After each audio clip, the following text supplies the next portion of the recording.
Hello, it's time for another dreadlock update, and so we're just going to show you first off what's going on with my dreads. I've got I redid the beads in my beard the other day, which is they're pretty cool. I got them like what I did before. If you go back and look at my last dreadlock update, you'll see that what I did was I took my hair and I twisted it with some string running through it and running down it, and I put rubber bands all the way down. Then I went back and I put beads on the end of the strings. So the way it was before, my hair would stop and that's where the beads would begin, because you're really going to have a hard time getting these little beads on your beard. You need to have really big dreadlock beads to put in your dreadlocks if you have big dreadlocks. But anyway, that's not what's going on here today. I actually took all that out. I took a razor blade, I cut all the little rubber bands and kind of, squiggled them back and forth until they broke loose, and I put new twine in, and it's jute or hemp or something like that, natural fiber, just so that it doesn't look artificial. I thought about putting nylon in there and just letting it be obvious that I had nylon in my beard, because I'm working on cast nets now, so that's what we use when we make cast nets. But I just wanted it to look a little bit more like there's nothing there except hair, and I braided it. When you braid it, then you don't have to put rubber bands in it, just you get it braided all the way down, and then you put beads on as far up as you can get them, and you tie a knot, and the knot keeps the beads from sliding. And then I went ahead and put two big beads on the end of each strand and tied knots at the end of that. So what have I got here? 5 of these, and yeah, they kind of cause problem. I actually took one of my cast nets down to the sea the other day, and I was on the pier, I wasn't in the water, and when I threw the cast net, my beard got tangled in there. And if you've ever seen a cast net, they've got lead weights all the way around them, so it weighs like 10 pounds, 20 pounds. When that cast net hit the end of the line on this beard, it almost jerked my hair out of my face. So and that's not the only thing that I've caught it in. You actually will find that when you have this much beard hanging down or this much hair hanging down, you're going to get caught on a lot of stuff.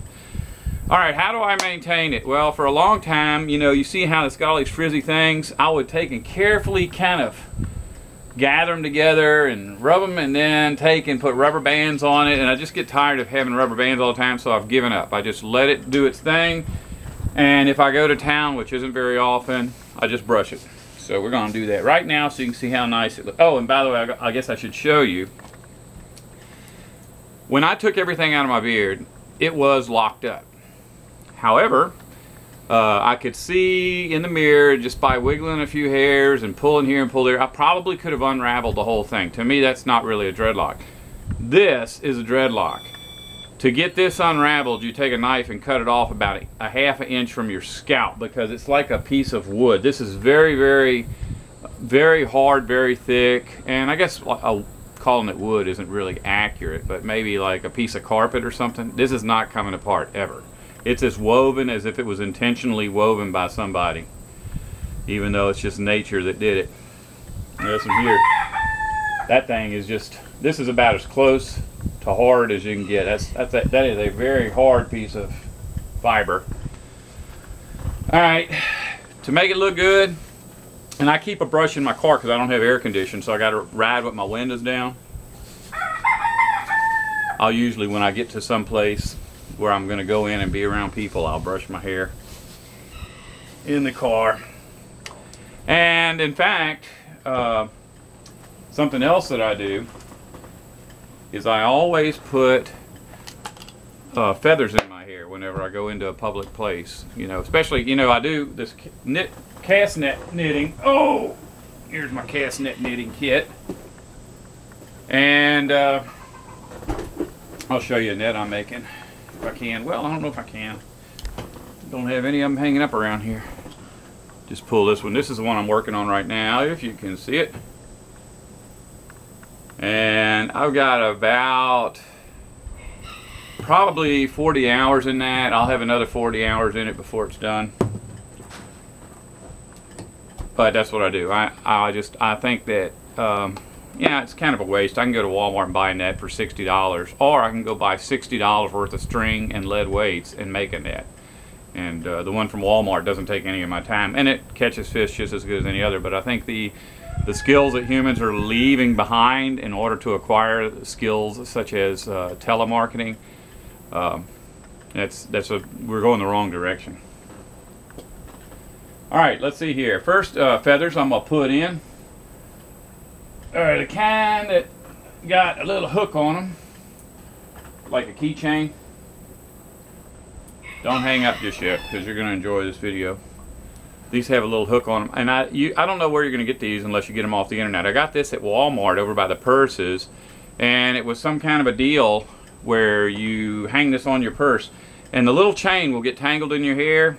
One of the reasons I never ever wear these when I'm driving is because when I get where I'm going, they are nothing but a tangled mess. But I'll take these, hang them off of my glasses, which, yes, I have to wear cool glasses when I go somewhere. Of course, knitting a net, you pretty much have to have regular glasses on. The dark ones ain't gonna cut it. And where's my other one? I have to do it with less than what I got. But then they've got these kind that I got these at Spencer Gifts, and the last time I went to Spencer Gifts, they didn't have them. But they've got this little hook on there, and I didn't know how this thing worked because I've never done much with my hair. You just flip them and they open up, and there's a little comb. And then once you get it stuck in your hair, you click it back. And I always take these and put them under the DreadLock. See, like that. Once I get it to where it's stuck in there, just click it and it's in. And that way it looks like it's part of my hair. They call them hair extensions, actually, even though they're feathers. I guess it would be a hair extension for a chicken or something. And they do get all tangled up. These things are almost like disposable. They get so tangled. I have had to cut them out too, because they will get to where you just can't, there ain't no working them out.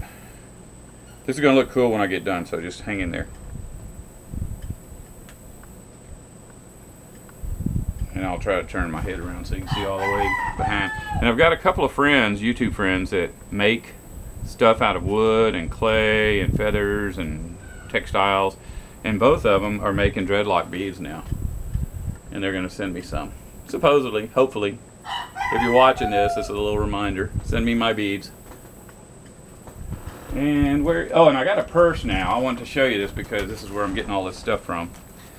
This little part right here is where I keep all these. You see the rubber bands that's on my hands? I keep those all the time, and I got them on my neck because you will, if you're driving, these things are going to be flapping in your face. It kind of gets irritating. So if you don't have air conditioning and you drive with the windows open, I even keep them on my feet. And they're just handy to have around all the time. One of my friends just came down from out of state and brought me this little device. I don't know what it is. I've never seen anything like that before. You know, in the social circles I travel in, we don't come into contact with kind of stuff like this. But you can hang this in your hair too. And I don't know if that's like an advertisement that you or engage in some kind of illegal activity. You might not want to put that in your hair. And this is actually one I had to cut out of my hair because the chain was all wrapped up in it. And when I got done, I just took and stuck it into an electrical clip, alligator clip, and it goes on there too. I do want to find my other little thing that goes on my glasses. It was hanging right there. It is. See how I keep them hanging on my purse. I call it a purse. I guess I'll do a video one of these days. It might be on my other channel about my purse. I've been carrying the same purse for 10 years, 20 years, and it's just a regular purse. And the reason I carry it is I used to wear a gun under my clothes, and I just figured one day, you know, I need to put this in a purse because I don't like wearing a holster. And that's what this is. This is a real holster purse. You see, it's got a place. It doesn't even look like it's got a holster on it because it's just held with Velcro.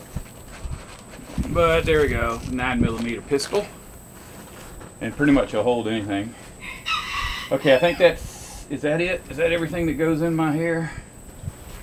Yeah, I think so. Anyways, the reason I had to get a new purse is the other purse was just a purse, and the gun always sat in there in the same spot. And one day I was in Walmart, and I went to get my wallet out, and I noticed I didn't have a gun. Well, the gun was there, but it had fallen through because the barrel had wore a hole in my purse, and that was pretty much the end of that purse. So I decided, instead of trying to...